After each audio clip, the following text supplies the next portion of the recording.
to my channel. Hope you guys are all doing well. If you are new, what's up? My name is TheShai. So today we're going to be going through my foundation collection. We're going to swatch some products. We're going to also go through my favorites and just do like a mini review on each complexion product. I know I said I was going to do a makeup collection video, but I think it's easier if I go through it by section, so foundation, concealer, brush, bronze, all that good stuff. So there'll be a video for each section just so it's not so long and tedious for me, and I feel I can get better information out that way. So yeah, let's jump into it. Since this is foundation, I am going to briefly talk about some primers just because I don't have that many. I'm just going to mention the few that I have and my favorites. So I'm going to start off with the most affordable one, which is the NYX Pro Base moisturizing primer with vitamins A and E and tea tree oil. This is my most affordable primer. It does its job. It's very moisturizing. I feel very hydrated when I use it. I don't have any problems with my makeup not lasting or not blending on top really well. I believe it's only £4 from Superdrug I got mine, and yeah, this is cheap and cheerful and it does its job to me. I have more normal to dry skin, so I tend to go for things like more hydrating and makes my skin more radiant. I do have a matte one to this, but I don't use it, so I'm not going to show you guys. I mean, I'd use that if I felt like it was really hot outside and I wanted to mattify my face, but this one works for me. So the next primer I have is the NYX Bear With Me Jelly Hydrating Primer. Now this was recommended to me and I guess it does what it needs to do, but it's not my favorite, and it's just because of the texture of it. I cannot get with it. It's like a jelly. If I open it, I don't know if you guys can see because it's clear, but it's literally like a jelly, and then once you like rub it onto your skin, it, you know, kind of like not dissolves, but it melts in. But I just couldn't get with the consistency. I just don't reach for it at all. I'm not gonna say it's terrible because I didn't have any problems with it. I just don't like the texture, but it did work whenever I did use it, and I will continue to use it till done, but I wouldn't be like repurchasing it. Then my favorite primer, my most recent purchase, is the Milk Hydro Grip. This is very raved about. Everyone talks about it, and sometimes when people rave about something, you're like, I don't know if it's overhyped or it's just, I don't know. But this definitely does what it needs to do, okay? I really enjoy this primer.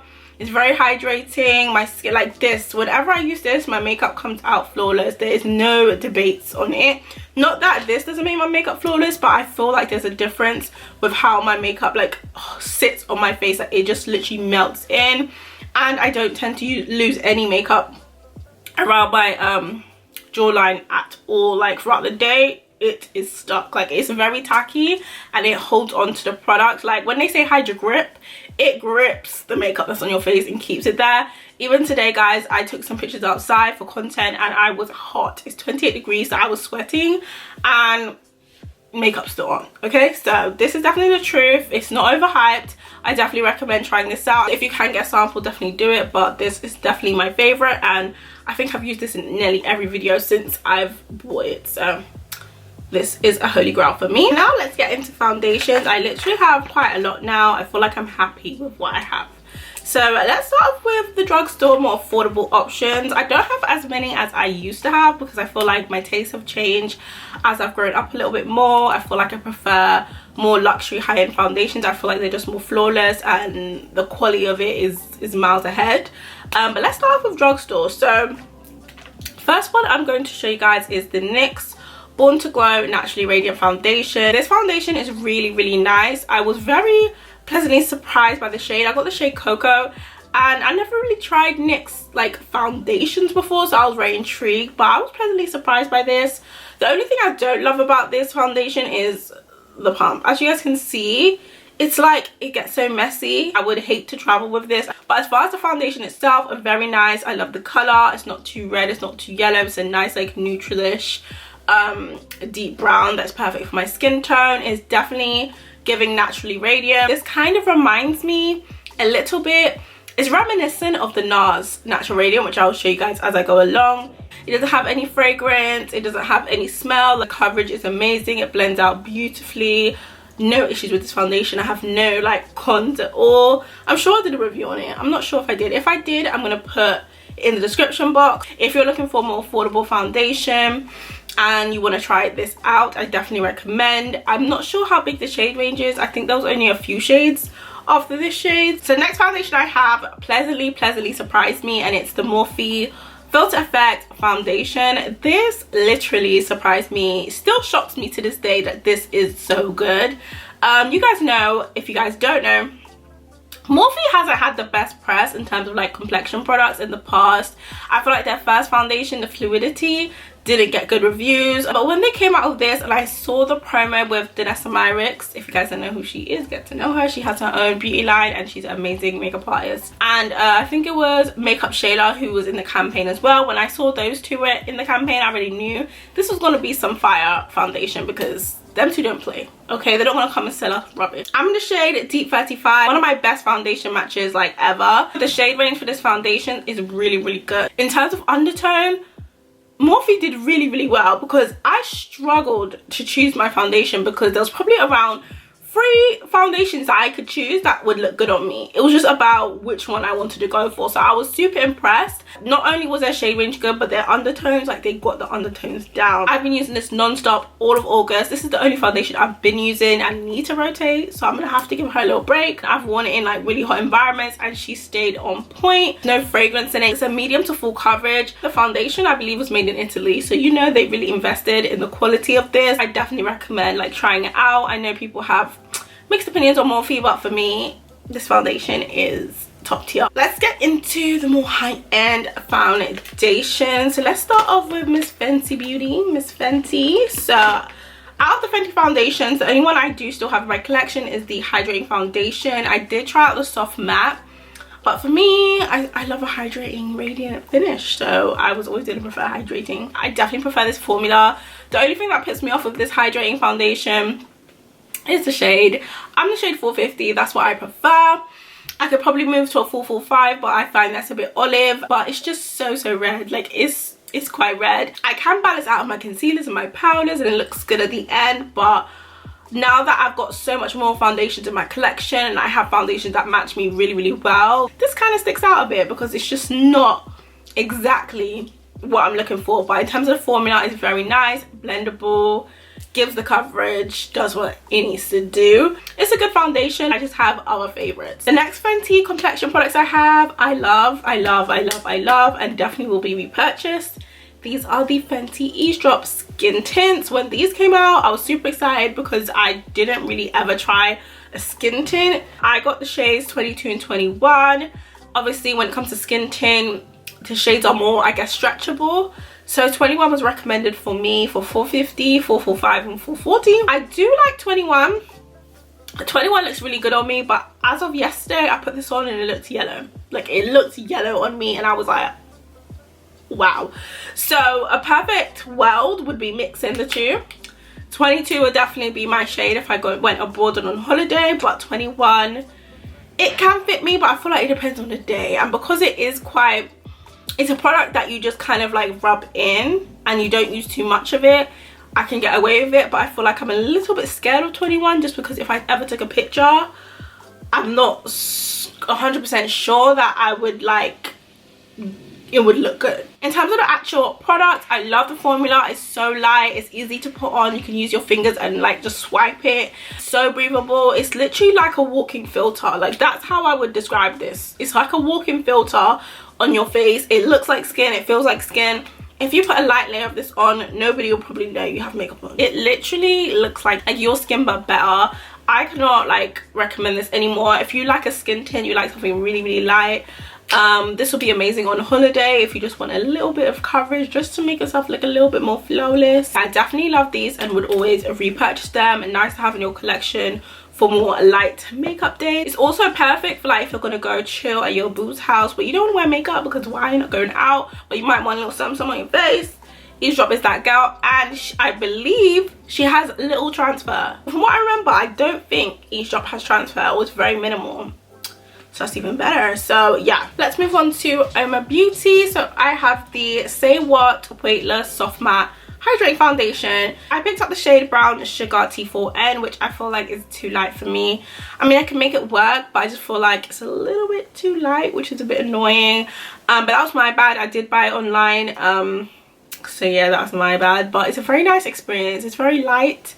I believe it does have a bit of a light fragrance from what I remember, because I haven't used it in a second. It almost felt like a bit watery in consistency, like it was very soft. I would definitely say this foundation is soft matte personified. It has a little bit of radiance, but it's not hydrating. So when it's a hydrating foundation, I would take that with a grain of salt. Where Fenty tried to do soft matte with their foundation, I feel like Uoma Beauty nailed it. I feel like Fenty is soft matte, but to me it's more matte.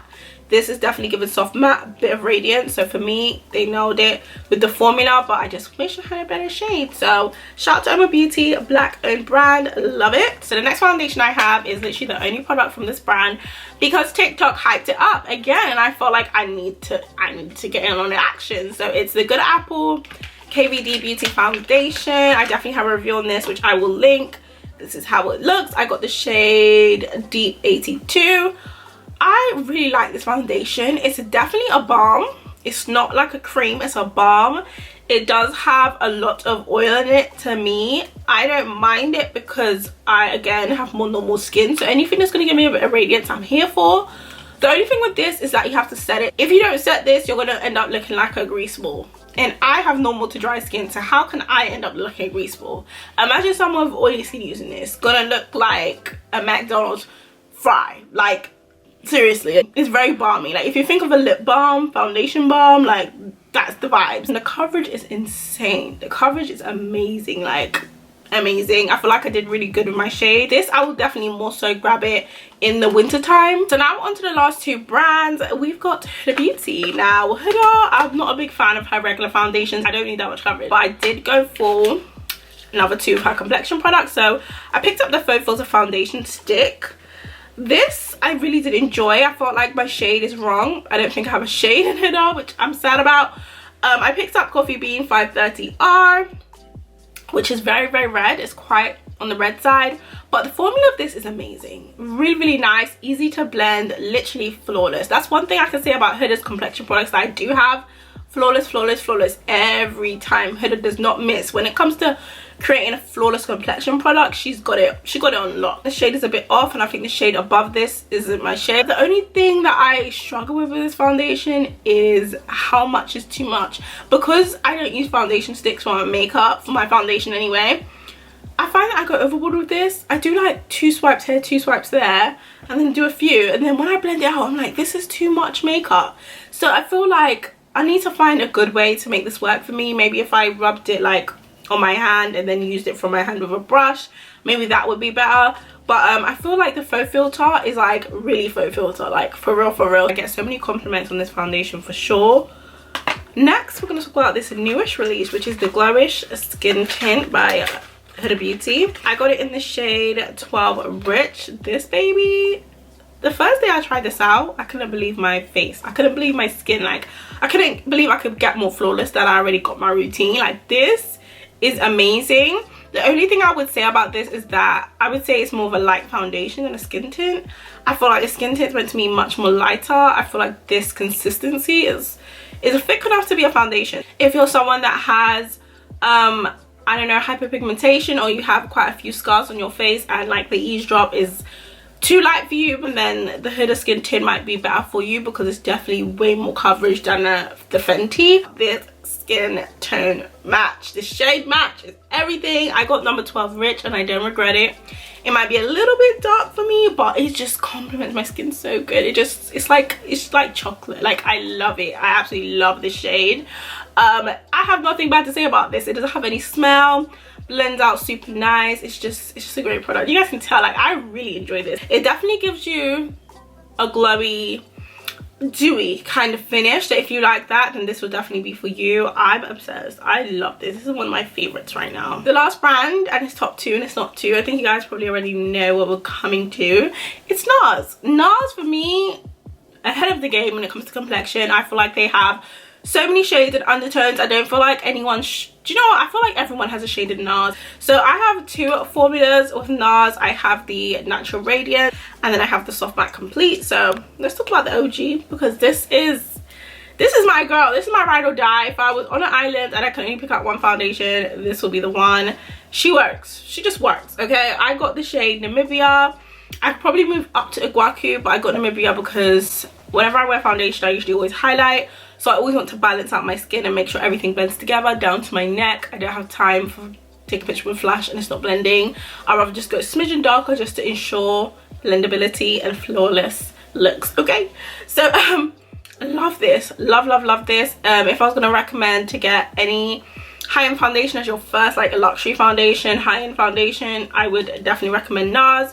I know this is quite hyped about in the beauty community and they're not overhyping it, I can tell you that. Okay, this is definitely worth the investment. I believe it's around £35, but it is a worth it. You can wear it in the day, you can wear it in the morning, you can wear it in the afternoon, you can wear it in the evening, you can wear it on a night out, you can wear it to an event. This is definitely an all-purpose foundation in my opinion, and it lasts very long and it just gives you that beautiful radiance. It's not too radiant to where it looks like oily or like too dewy. It just gives a nice glow to the skin. I just absolutely love this foundation. And then we have the Soft Matte Complete Foundation. This foundation is flawless. If you want a flawless foundation picture, you want to look stunning, the face needs to sit, this foundation photographs amazingly. It's literally flawless, literally. This is a soft matte foundation, which is one of the few matte foundations I have in my collection, but as long as I hydrate really well underneath this works perfectly for me. It's not super dry to the point where it's like too much. I just make sure I hydrate really well underneath, and it's definitely very nice coverage. Don't use too much of this.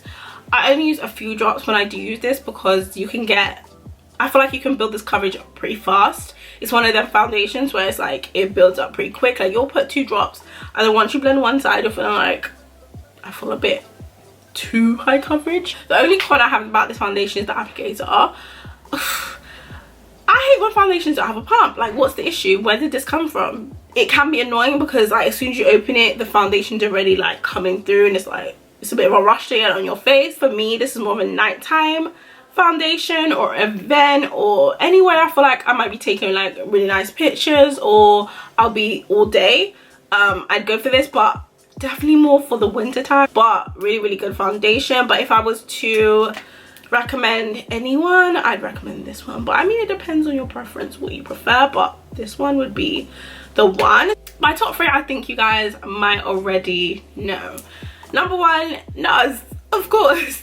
NARS Natural Radiant Longwear. Literally, like I said, if I was on an island and I could only pick one foundation ever, this would be it. I feel like it's just all purpose. Like I can wear it day, night, morning, evening, whatever event. I can build up the coverage. I can make it really like low, medium coverage. It's just all purpose to me and I'm gonna stick beside it. Okay, I'm gonna stick beside it. Even though you guys might not see me using it as much these days, it's just because I have to work through my collection to make sure I'm using and, you know, I'm getting my money's worth. Morphe is my number 2. I have been wearing this all of August. I've been wearing this. I've been wearing it non-stop. I used it today. I mean, the proof is in the pudding. I'm used it today on my skin. Like the shade match and everything is just giving. Okay, I really enjoy this. Number 3 would have to be Huda. I was looking at the Eaze drop because I do really like Eaze drop. To be honest, I'd probably just tie them. I'm gonna say they tie, but more so this because I'd wear it more often. So that wraps on the end of today's video. Hopefully you guys enjoyed this foundation collection. Let me know if you guys are picking up any of these or which ones are your favorites, and I will see you guys in my next one.